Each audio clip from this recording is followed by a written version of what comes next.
Você que chegou até a altura desse vídeo, se identificou com o nosso canal, gostou do nosso conteúdo, se inscreva, deixa também o teu like, o teu comentário, diz aquilo que você achou.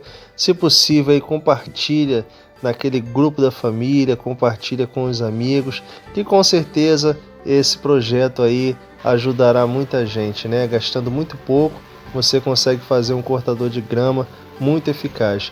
Meu muito obrigado pelo carinho, que Deus abençoe você e a tua família, e até o próximo vídeo, se Deus assim permitir. Valeu!